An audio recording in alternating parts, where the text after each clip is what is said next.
গুলি করে করে লাশ নামানো লাগছে স্যার। কিন্তু গুলি করলে মরে একটা, আহত হয় একটা, একটাই যায় স্যার, বাকি ডিজাইন। এটা স্যার সবচেয়ে বড় আতঙ্কের এবং দুশ্চিন্তার বিষয়।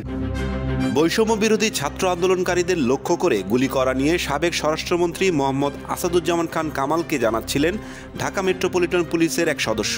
এমন একটি ভিডিও সামাজিক যোগাযোগ মাধ্যমে ছড়িয়ে পড়ে। 43 সেকেন্ডের ভিডিও ক্লিপটিতে দেখা গেছে সাবেক স্বরাষ্ট্রমন্ত্রী আসাদুজ্জামান খানকে ঘিরে দাঁড়িয়ে আছেন কয়েকজন পুলিশ কর্মকর্তা। তাদের সামনে এক পুলিশ সদস্য সাবেক স্বরাষ্ট্রমন্ত্রীকে মোবাইল ফোন থেকে একটি ভিডিও দেখাচ্ছেন।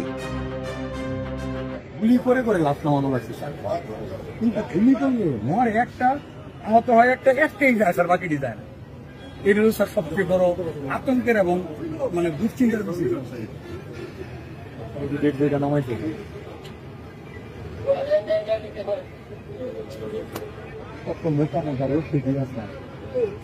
আমার বেল্ট ছিল, আর নিচে প্যান্ট ছিল, পুলিশ হয়ে গেছে।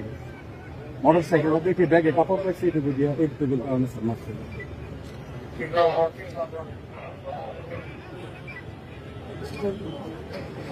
এই মুহূর্তে যখন 16 তারিখ করার সময় আছে, প্রথমে ধরে বলে যেতে সুস্থ হয়েছিল, 16 তারিখে